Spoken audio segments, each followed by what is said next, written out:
يا مساء الفل وصباح الفل، على حسب تتفرجوا على الفيديو امتى. فيديو جديد. النهاردة بنكمل الجزء الثالث، أيوة، من السلسلة بتاعة لانجراف. كنا خلصنا أول جزئين بتوع الميموري وبتوع الورك فلوز، ومن أسبوع ابتدينا الجزء الثالث وهو بتاع ال LLM for Production. وكنا اتكلمنا المرة اللي فاتت أو الجمعة اللي فاتت عن ال observability. قلنا نتكلم عن كذا توبيك، وكل توبيك هيتقسم فيديوهين، فيديو نظري وفيديو عملي. فالفيديو اللي فات اتكلمنا عن شوية نظري عن ال observability، والنهاردة هيبقى آخر فيديو في موضوع ال observability. هناخد شوية كودينج براكتس كده بساط. فيعني أتمنى يبقى الفيديو مفيد بطريقة أو بتانية. طيب، أول حاجة، لو فاكرين كنا قلنا ازاي نظبط الكونفيجريشنز علشان نشتغل بلانج سميث. اول حاجه كنا قلنا ان احنا محتاجين كذا حاجه من لانج سميث: الاي بي اي كي، البروجكت اسمه، الاند بوينت، التريسنج بعمل لها سيتنج بترو. دي الحاجات اللي تخص مين؟ اللانج سميث. طيب انا محتاج طبعا ال ام بروفايدر زي اوبن اي اي بي اي او انثروبيك، ايا كان بتستخدم ايه. وهستخدم سيرفيس اسمها سيربر، دي بتعمل جوجل سيرش. فتعالوا نشوف اصلا ازاي بنظبط الكونفيجريشن بتاعه اللينك سميث. طيب، اول حاجه انت لو جيت هنا وعملت سيرش على سيرفر، هيجي لك اللينك دوت، هتدوس عليه، هتعمل لوجين، هتقوم مكريت اي بي اي كي، وتقوم مضيفها عندك فين؟ في الدوت انف هنا. بس ده بخصوص سيرفر. تعالوا على لينك سميث، هتلوجن طبعا، و هتخش على السيكشن اللي اسمه تريسنج، وهتزود بروجكت سي انا عايز اسميه observability. فقوم جاي هنا، هو ده الاسم اللي انا عايزه، واقوم عامل ايه؟ create project. طبعا البروجكت فاضي. لو فاكرين دي الحاجات اللي معمول لها supporting جوه لينك سميث: لانج جراف، لانج تشين، كلود، اوبن اي اي، وان كي. هجيب بقى منين الحاجات دي؟ اهي. انا هنا بقول له ان البروجكت، او هو طالما انا مسميه بروجكت observability فهو اوتوماتيك قال لي ان هو اسمه observability. الاي بي اي هتقوم جايبه من هنا. الاند بوينت هي ثابته، وبتست التريسنج بترو. يبقى احنا كده عملنا ظبطنا الشغل علشان نعرف اصلا نبتدي نشتغل. ظبطنا الحاجات بتاعت لانك سميث، وظبطنا سيربر، وظبطنا الايه الاوبن اي بي اي كي. سواء هتستخدم دي، هتستخدم انثروبيك، ايا كانت تستخدم مش هتفرق. طيب، لو حد جاي من لينكد ان كنا قلنا هناخد كده نوت بوك بسيطة، آه، كازاي نتعامل بقى مع اللينك سميث، ونشوف بقى التريسز والرانز والثريدز والحاجات الجميلة بتاعتنا ديت. بعد كده ناخد اب بسيط كده، مجرد بس تأكيد للمعلومة مش أكتر، يعني مش هناخد حاجة جديدة. ونشوف إزاي هنعمل له تريسنج. فتعالوا نبدأ بأول جزء. أنا كده عندي البروجكت فاضي زي ما انتم شايفين. هبتدي بقى أتأكد إن كل حاجة تمام. هنا بلود الانف، وهنا بتأكد إن التريسنج تمام، والاي بي اي كي تمام، والبروجكت تمام. فقال لي إن الدنيا تمام. طيب، أول جزء لو فاكرين كنا قلنا المرة اللي فاتت إن أنا طالما هستخدم حاجة supported جوه لانج سميث، فأنا مش محتاج أزود أي حاجة عندي في الكود. زي مين؟ زي اوبن اي اي. أنا هنا بمنتهى البساطة مستخدم جي بي تي 4 أومينيو، بقى بسأله سؤال وهشوف هيرد عليا يقول لي وهل فعلا إن أنا مش محتاج أكتب أي كود ليه علاقة بلانج سميث هنا عشان يسمع هناك ولا لأ. فبمنتهى البساطة رد عليا اللينك سميث run is a type of structured exercise مش عارف هل الكلام ده فعلا هيسمع عندي في لينك سميث؟ فعلا. لو جيت كده، الموضوع ده خد ثانية وشوية.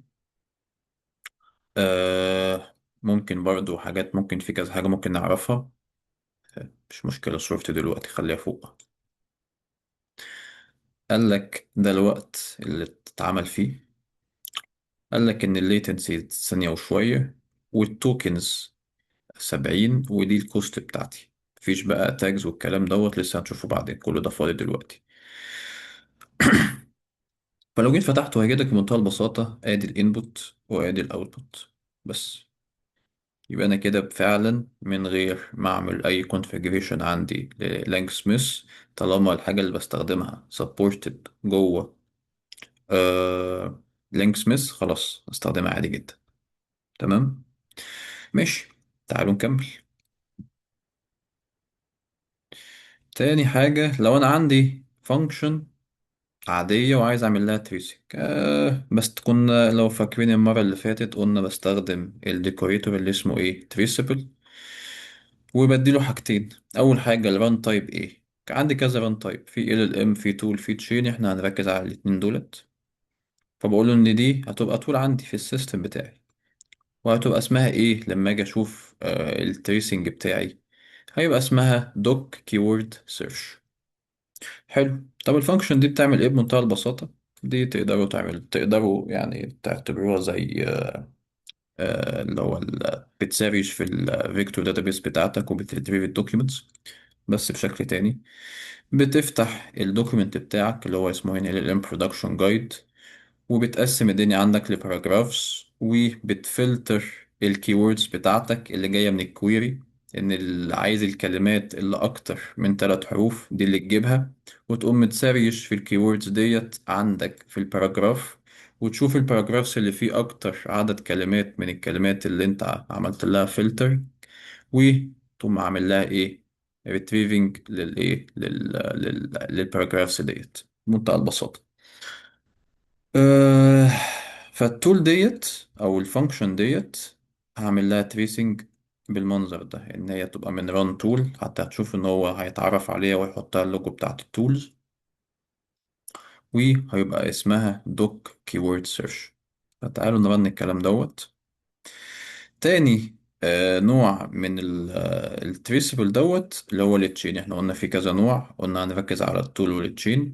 فانا عندي الفانكشن دي هتبقى من نوع ايه، من نوع تشين، لان انا يبقى عندي كذا ستيب عقبال ما اوصل ايه للاوتبوت، عشان كده سميتها تشين.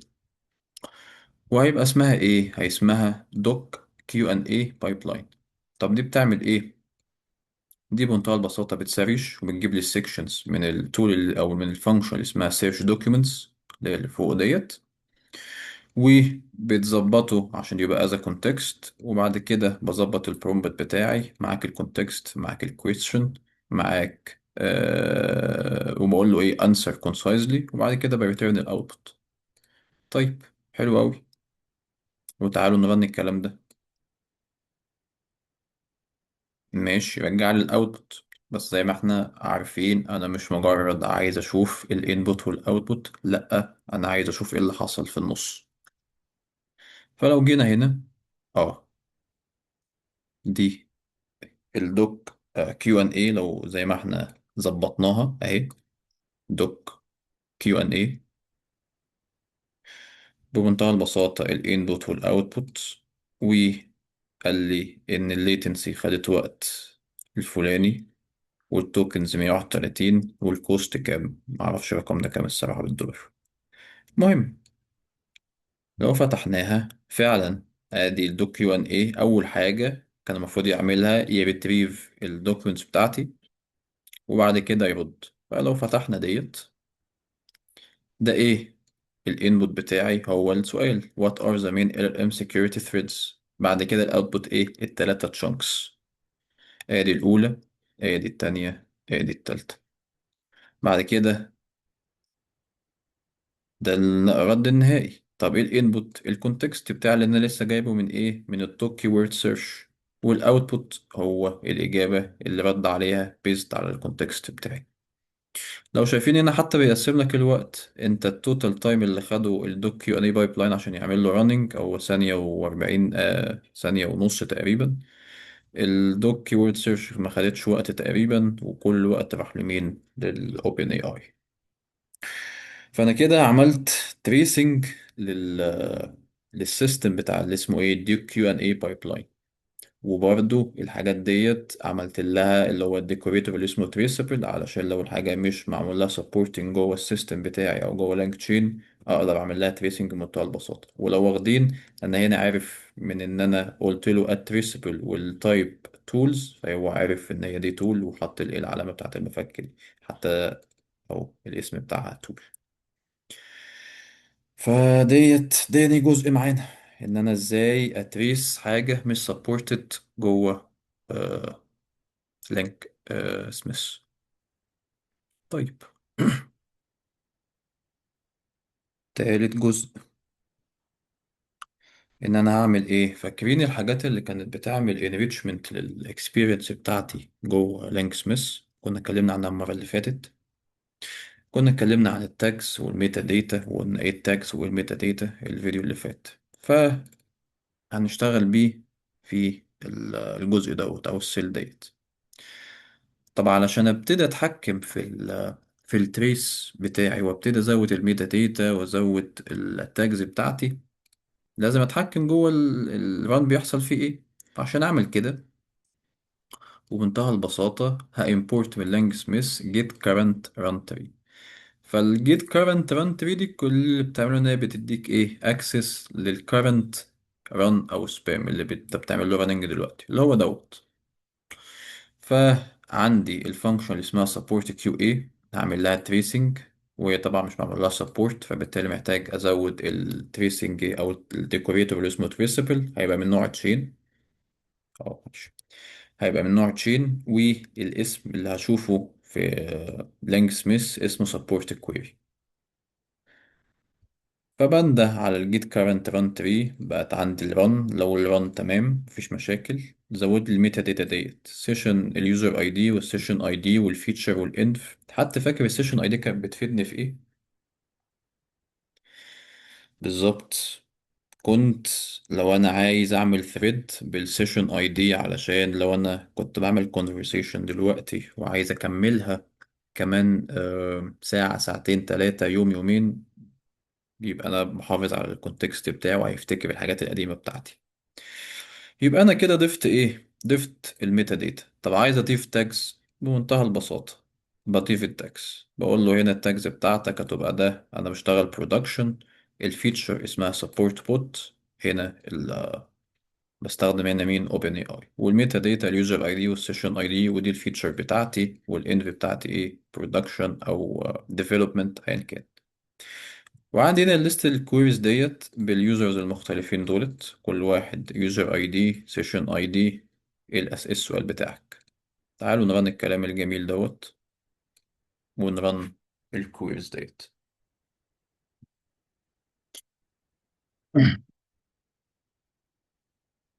حلو، ادي اول واحد.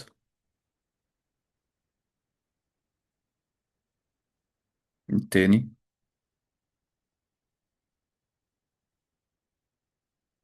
التالت. المفروض كده لو انا دخلت عندي بدل ما كنت بدور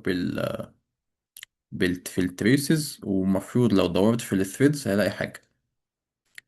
تعالوا كده. كده انا هلاقي ايه في الثريد ده اهو؟ لو فاكرين support query اهو. فين؟ اهو. ده الاسم بتاعها. بس لو فتحت الثريدز، اه ممكن نعمل ريفرش.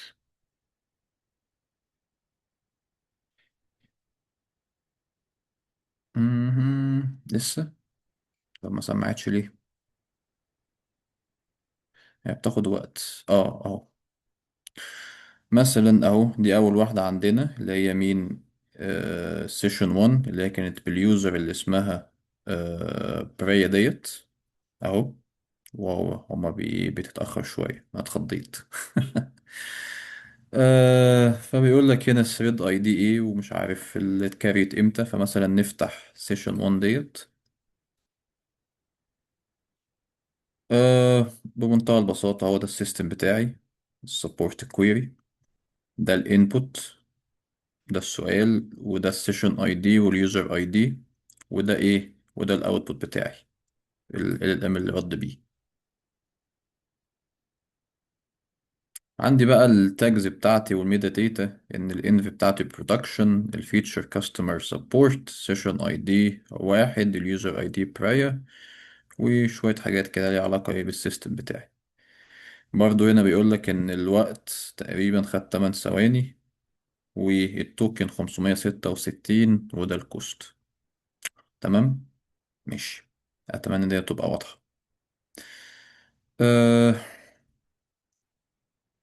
طبعا هنا احنا ايه عندنا بس شات اوبن اي اي، لان انا ما عنديش حاجه اصلا تانية، وانا مجرد كنت باخد السؤال وبرد بيه على طول.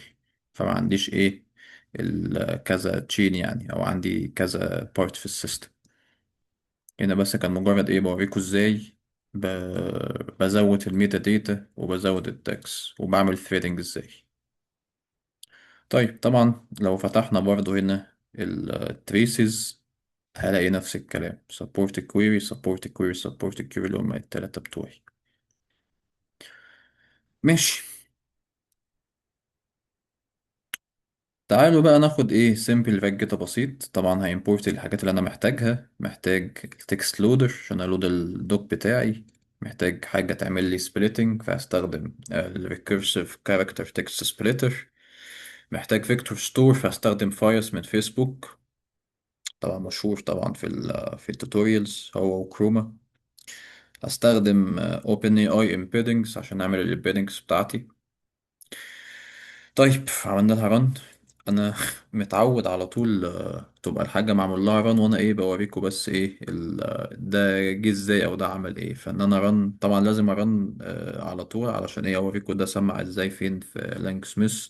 فمش متعود، فيعني اتمنى ايه ما انساش اعمل رن لسيل واحنا ماشيين. طيب اول حاجه طبعا هلود الدوكيومنت اللي هو LLM production guide. تمام. هعمل له سبليتنج. استخدم ال recursive character text splitter، ال chunk size 600 وال overlap 80.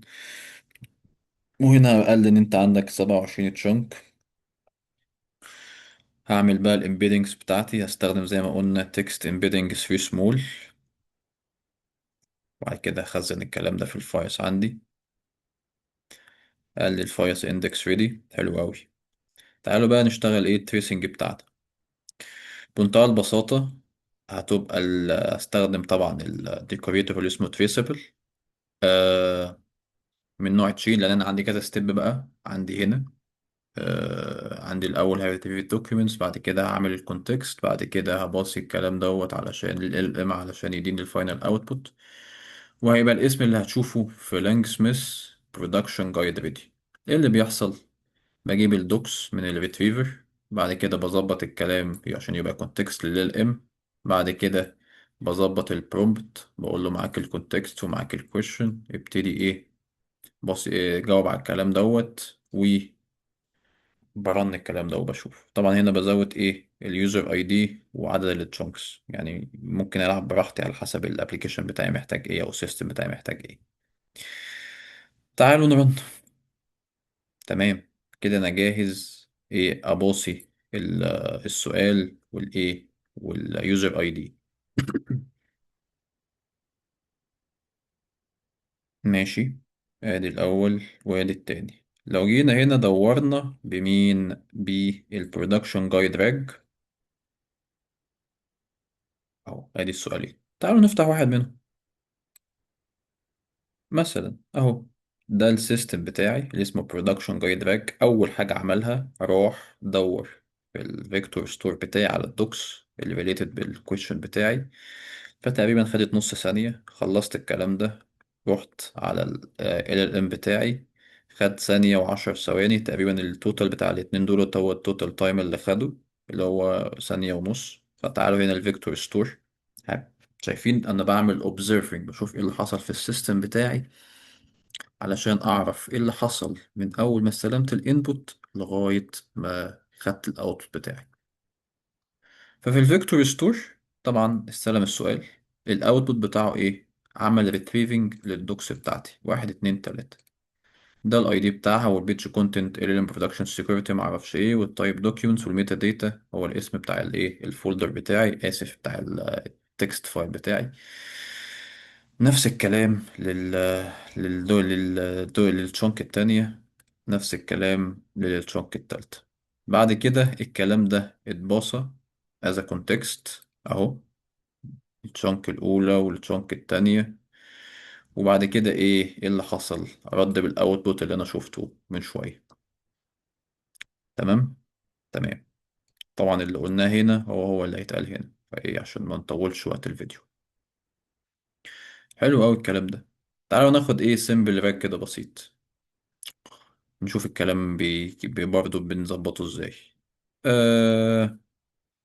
بإمبورت الحاجات اللي محتاجها. طبعا بقالنا كتير قوي ما شفناش لا تول ولا هيومن مسج ولا تول مسج ولا ايه المسج والحاجات الحلوة بتاعتنا ديت. هبتدي استخدم هنا مين بقى؟ سيرفر اهو.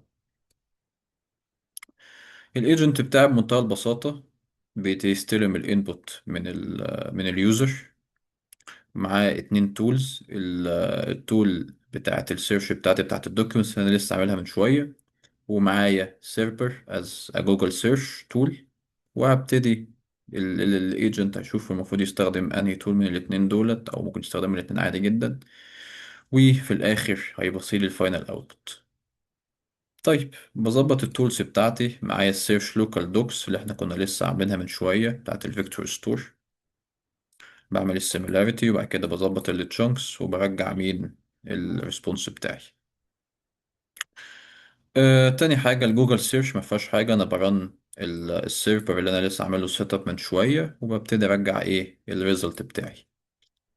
تمام. تمام. عندي بقى الإيجنت. أنا هكريت إيجنت ببصيله لو فاكرين من الفيديو التاني، من الفيديو بتاع لونج تيرم ميموري. لو فاكرين كنت بباصي للإيجنت ال LLM بتاعي، وبباصي التولز بتاعتي. انا عندي السيرش لوكال دوكس والجوجل سيرش، وببصي له البرومبت بقول له you are research assistant you have two tools السيرش لوكال دوكس ومعاك الجوجل سيرش. الرولز بتاعتك حضرتك محتاج منك تقول a tool only if needed. never call the same tool more than once. ما تناديش على التول كذا مرة. maximum two total tool calls. اللي هو ايه، عارفين انتوا الايجنت ساعات ايه ممكن يمسك كل شوية ينده يعمل تول كولينج ويزود الليتنسي ويحرق في توكنز على الفاضي. after receiving the tool results provide a final answer. لو انت خلاص خدت الريزلت من التول بتاعتك خلاص ابتدي جاوب. وايه ما تعملش لوبينج، الحاجات اللي احنا عارفينها كلنا. طيب.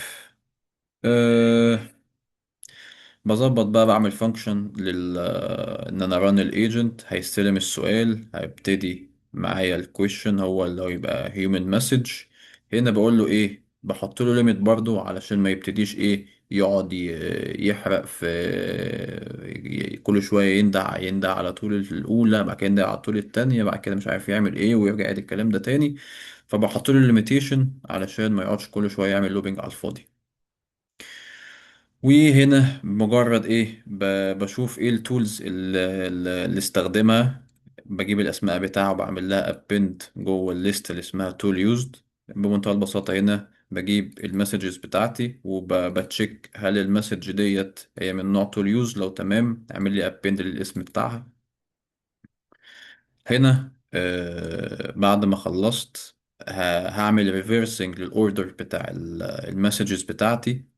فبالتالي لو انا اخر واحدة منهم كان من النوع AI message، فخلاص يبقى ده الريسبونس بتاعي. فابتدي ايه هجيب الكونتنت واحطه جوه الفاينل انسر، وده اللي هيرجع. فهرجع مين؟ هرجع الفاينل انسر وهرجع التولز اللي انا استخدمتها. لو محدش فاهم الحتة ديت، انا مثلا عندي اول حاجة هيومن مسج، بعد كده AI مسج، بعد كده تول مسج، بعد كده مش عارف ايه، اخر واحدة ايه AI مسج اللي هو الرد بتاعي. انا بقى هعكسهم، هبتدي من الاخر للاول. فلو اخر واحدة كانت من نوع AI مسج خلاص يبقى ايه هو ده الرد بتاعي ورجعه لي. تمام. ماشي.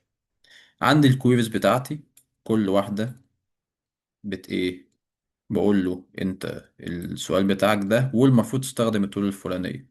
هذا نوع من الايفالويشن. يعني احنا طبعا لسه هنتكلم عن الايفالويشن، بس ايه دي كانت حاجة بسيطة كده. تاني سؤال المفروض يستخدم ايه، تالت سؤال المفروض يستخدم ايه. فتعالوا نرن الكلام ده. نشوف ايه اللي هيحصل. هنا انا برن بقى الايه، بصير الكويشن والاكسبكتد من الكويريز، وابتدي ايه ارن الايجنت بتاعي. تعالوا نشوف. ماشي، ادي الكويشن الاولاني الاكسبكتد سيرش لوكال دوكس التول يوزد، تمام. وادي الانسر. الكويشن كان كذا، الاكسبكتد استخدم الجوجل سيرش. ثانية عشان الكلام كبير فافتحه في تكست اديتور. تمام، الجوجل سيرش والانسر مية مية. الكويشن كذا، الاكسبكتد بوث فعلا استخدم الاتنين. والانسر كان بالمنظر دوت. طيب، تعالوا نفتح ونشوف ايه اللي حصل عندي في التريسز. تعالوا نرفرش عشان هو ساعات بيهنج. هي كان اسمها ايه اصلا اللي احنا كنا شغالين فيها؟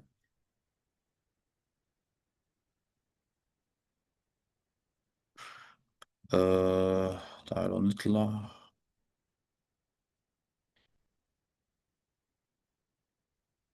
ما كانش اسمها حاجة، فهتتسمى بلانج تشين بلانج جراف بس. طيب، تعالوا نفتح مثلا أول واحدة نشوف الايجنت ايه الستبس اللي مشى عليها عشان ايه يطلع الاوتبوت بتاعي.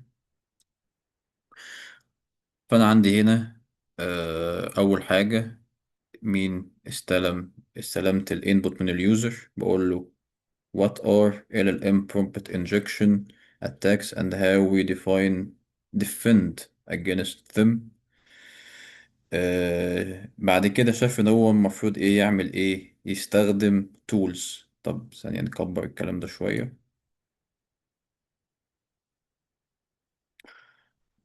تمام، طبعا الايجنت جوه ال ام شاف، يبتدي يعمل ريزنج بقى ويشوف يستخدم انهي تول.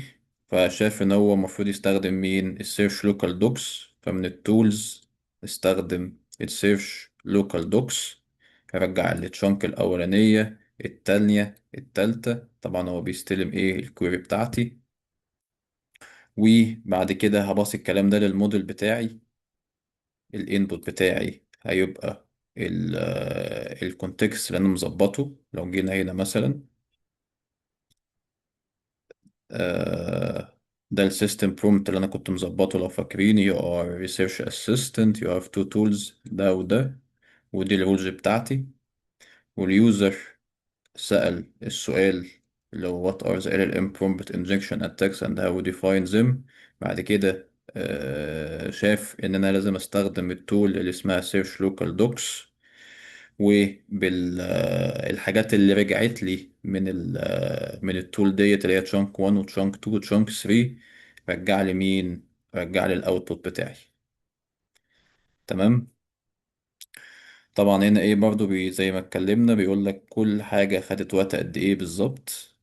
آه بس برضو ممكن ايه تشوف الليتنسي بتاعتك من هنا. مثلا دي خدت تقريبا 5 ثواني. التوكنز خدت تقريبا 1129، وده الكوست اللي ايه اللي خدته. فانا بالمنظر دوت عرفت ايه اللي حصل بالظبط. اول حاجة الايجنت اشتغل عندي، شاف ان انا المفروض استخدم التول بتاعت السيرش لوكال دوكس، اجمع الكونتكست، وابتدى ابتدى يرد عليا. طيب، آه كده احنا خلصنا جزء النوت بوك. ممكن نخش بقى على مين، على السيمبل اب كده بستريملت. ثانية نطلع دي فوق كده. هو بمنتهى البساطة السيستم بالمنظر دوت. عندي طبعا الستارت والاند نودز بتاعتي احنا خلاص عرفناهم. عندي كذا نود. في نود اسمه بلانر، نود اسمها دوكيومنت ريدر تول، او نود اسمها اسف ويب انريتشر تول سينثسايزر. واخر نود اللي هي مين، الريبورت رايتر. البلانر بتعمل بتعيد كتابة الكويري عشان تبقى شكلها احسن، او مش شكلها احسن، تبقى مثلا لو اليوزر كتبها بشكل مختصر شوية تبتدي تعيد كتابتها علشان تعبر عن اللي اليوزر عايزه بالظبط. الدوكيومنت ريدر هي بستخدم التول بتاعة السيرش بتاعتي عادي، بجيب ال retrieved documents اللي related بالايه بالسؤال. الويب انريتشر بستخدم عادي جدا سيرفر زي ما شفنا. السينثسايزر بيبتدي يجمع الكلام اللي جاي من الويب انريتشر ومن الدوكيومنت ريدر. بعد كده الريبورت رايتر بعد ما جمعت الكلام دوت اللي جبته من هنا ومن هنا، بكتب بالفاينل ريبورت بتاعي وابقى خلصت. تعالوا نمر سريعا على السيستم دوت ونشوف ايه اللي بيحصل. طبعا اول حاجة بنعملها ايه؟ الستيت طبعا. فالستيت هتبقى عبارة عن ايه؟ السؤال، بعد كده السؤال بعد ما عملت له ريفايند، بعد كده الدوكس اللي عملت لها سيلكشن من التول بتاعتي، بعد كده بتاع ده ماشي، بعد كده الويب ريزلتس اللي هجيبها من سيرفر، السينثسايزز دوت اللي هجمعه من هنا ومن هنا، بعد كده الفاينل ريبورت الاوتبوت بتاعي هيبقى شكله عامل ازاي، وهيبقى فيه سيشن اي دي والستيبس تيكن. يعني انا مثلا اول حاجه عملتها هي ديت، بعد كده ديت، بعد كده ديت، بعد كده ديت، بعد كده ديت. هو مجرد ايه؟ الستيبس اللي مشيت عليها علشان اوصل لمين؟ للفاينل اوتبوت. طيب دي الستيت. التولز بمنتهى البساطه، السيرفر مش محتاج كونفيجريشن فمش محتاج ازودها هنا. التول اللي انا كنت بكلمكم عليها في الاول خالص اللي هي ايه؟ بستخدم ريجكس وبقسم الدوك لباراجرافز وهكذا. كنا استخدمناها في الاول خالص، هي بالظبط محطوطة زي ما هي. طيب ممكن نفتح فايل مين تاني؟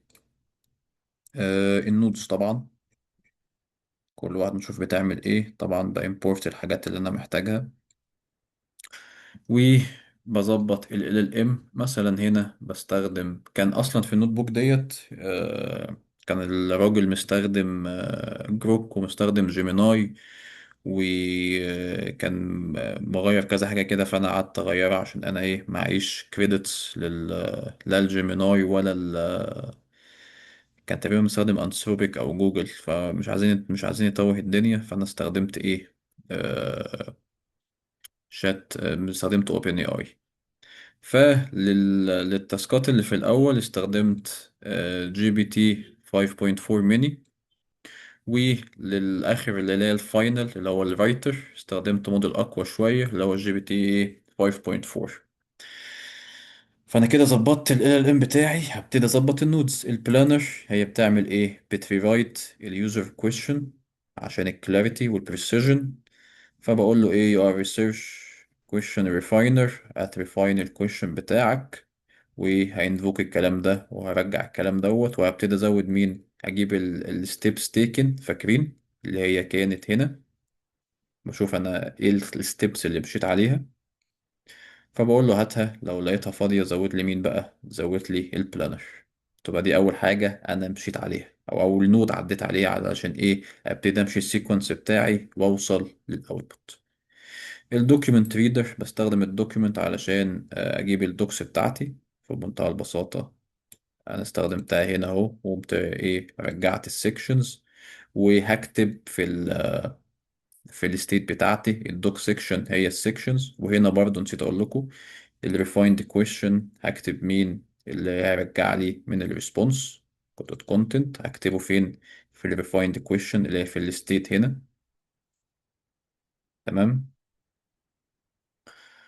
والدوكيومنت ريدر خلاص اتكلمنا عنها. طبعا برجع الدوكس سيكشنز اللي هي في الستيت، وبرجع الستيبس تيكن. بعد ما زودت البلانر هزود مين؟ الدوكيومنت ريدر.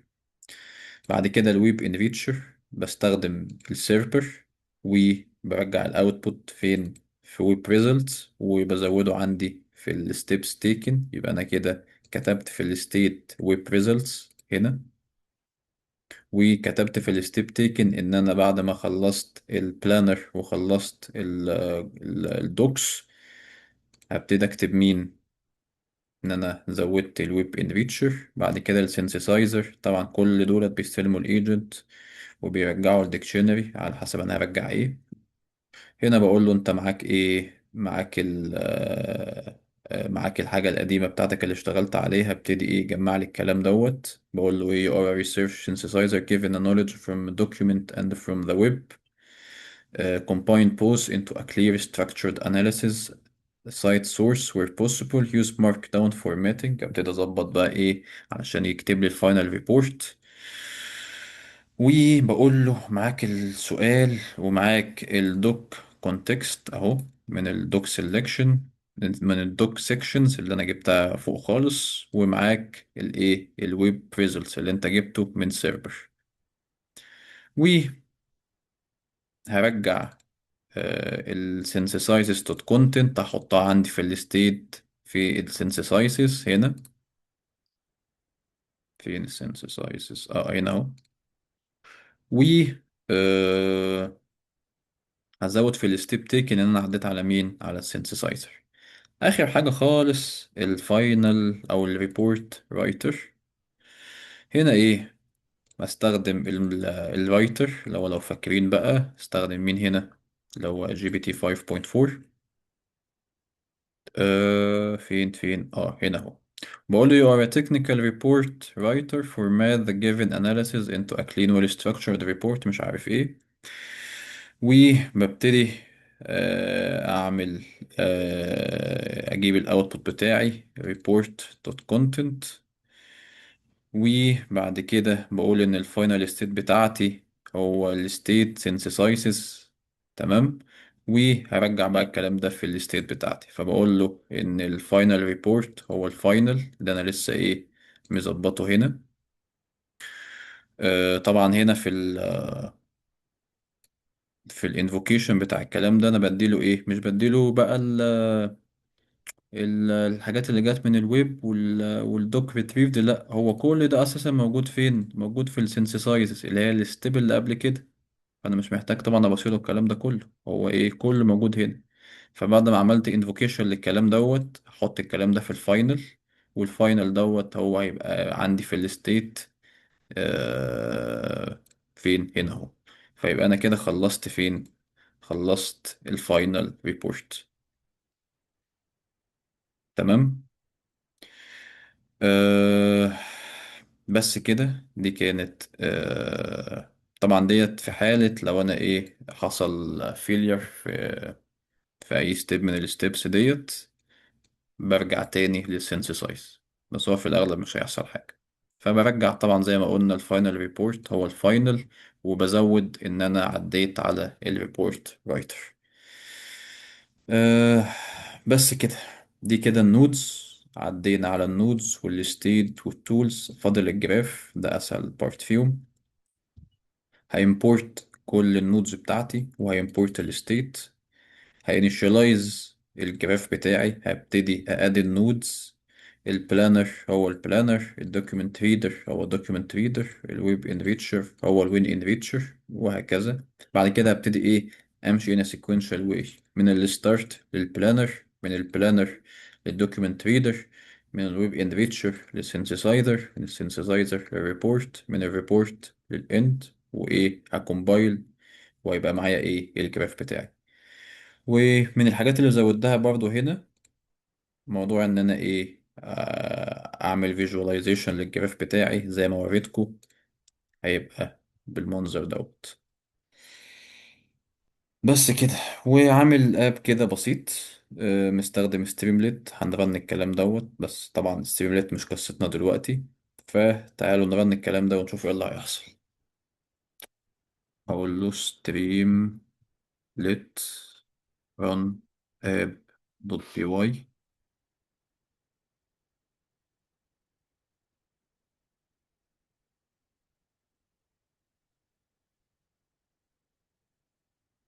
ماشي.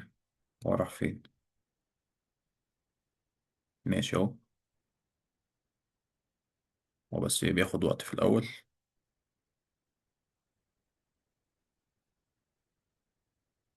طبعا كل ده مفيش حاجة لسه في ايه فلانك سميث، لأن أنا لسه ما رنتش الكلام دوت.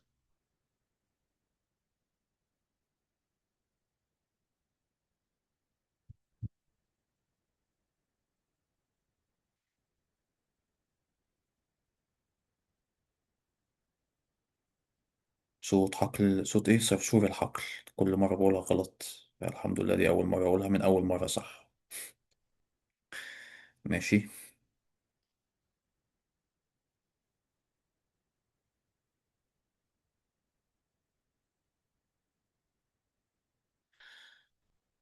كنت بفكر أجل السلسلة لغاية ما الصيف يخلص، عشان الجو الصراحة اليومين دولت صعب.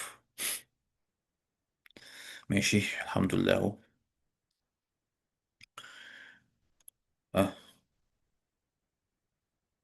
ماشي.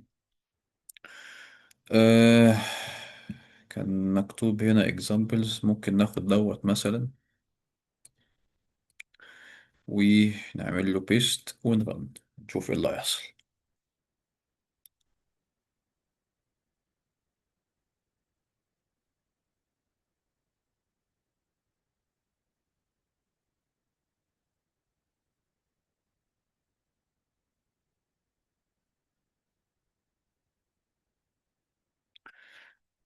ماشي تمام.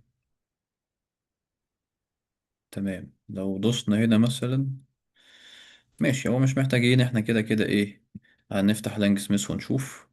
ده البايب لاين. اول حاجه طبعا زي ما فاكرين البلانر كان بيرفاين الكويشن، كان السؤال بتاعي what are the biggest LLM security risks. فكان عندي بيقول لي ايه ده اللي refined the question what are the most significant security risks associated with large language model مش عارف ايه. وبعد كده قال لي ان البايب لاين بتاعك من البلانر للدوكيومنت ريدر، ده الحاجات اللي انا مشيت عليها. ويب انريتشر، سينثسايزر، ريبورت رايتر. هو طبعا كل مرة هيعدي على كل النودز لأن أنا ماشي in a sequential way. لو فاكرين الورك فلوز بتاعتنا من شهر أربعة، يعني بنتكلم في 4 شهور، أو من شهر خمسة تقريبا. الدوكيومنتس اللي لقاها تلاتة وده السيشن اي دي. طيب حلو أوي جاوب، والأوتبوت شكله لذيذ لطيف، بس أنا محتاج أعرف إيه الستبس، أو كل ستيب إيه الإنبوت اللي كان داخلها وإيه الأوتبوت اللي كان داخلها، الأوتبوت اللي خرجته. فتعالوا هنا للتريسز. آه نعمل ريفرش.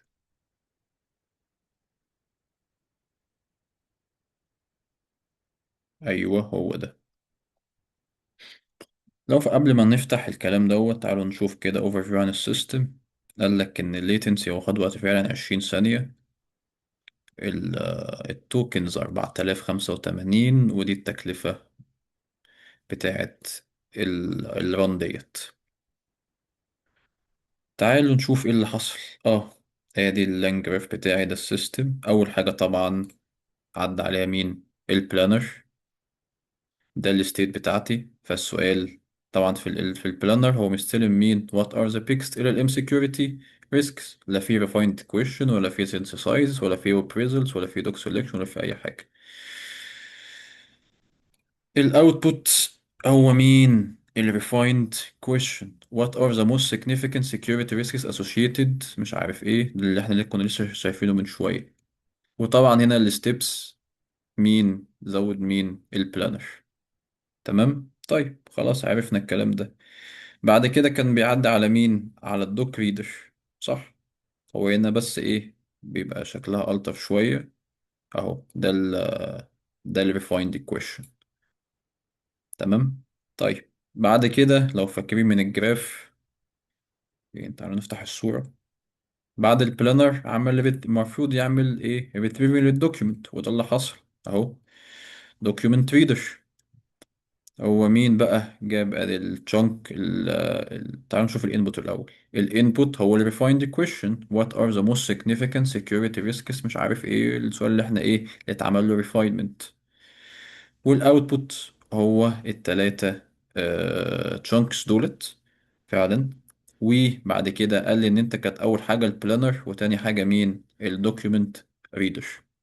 تاني نوت. حلو قوي. بعد الدوكيومنت ريدر عندي الويب انريتشر.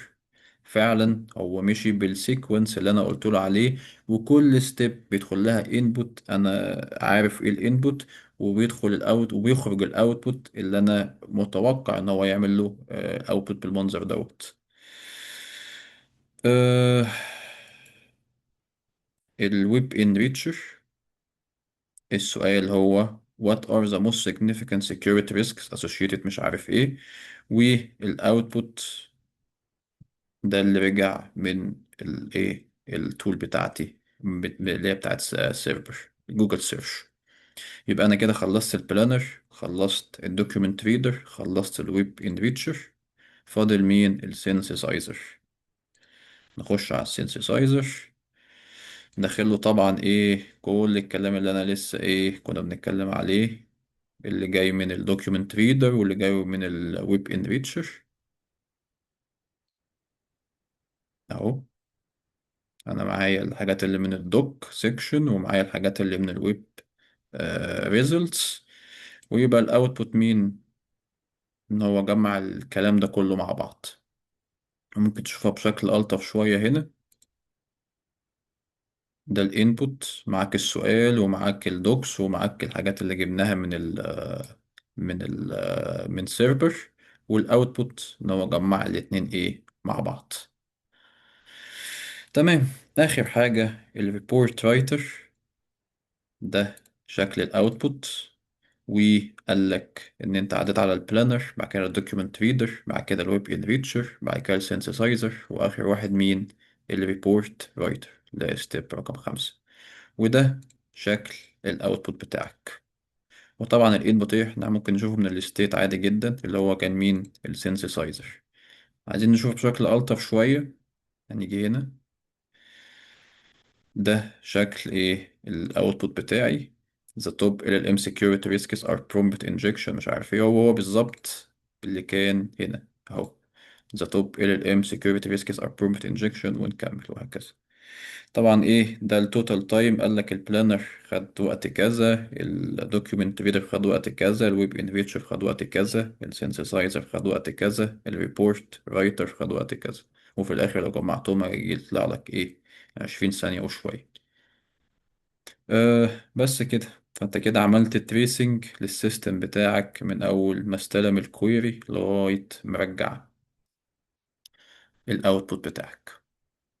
أه انا كده خلصت. اتمنى ما اكونش طولت. أه كده احنا خلصنا بفضل ربنا في الاول وفي الاخر الجزء بتاع الobservability. طبعا ده القصة اللي احنا عملنا دي مش كفاية، محتاج انت بقى تجرب وتشوف حاجات ازيد. مفيش كورس او مفيش توتوريال عامة هتخليك تماستر تول او توبيك معين، لازم انت تدور وتشوف. أه الفيديو الجاي بإذن ربنا نشوف بقى توبيك جديد في الجزء بتاع ال LLM for Production. لسه هشوف ممكن نتكلم عن ايه. لو عندكم اقتراحات يا ريت تقولولي. كان في باشمهندس يعني كان قال لي ممكن تتكلم عن لانج فيوز.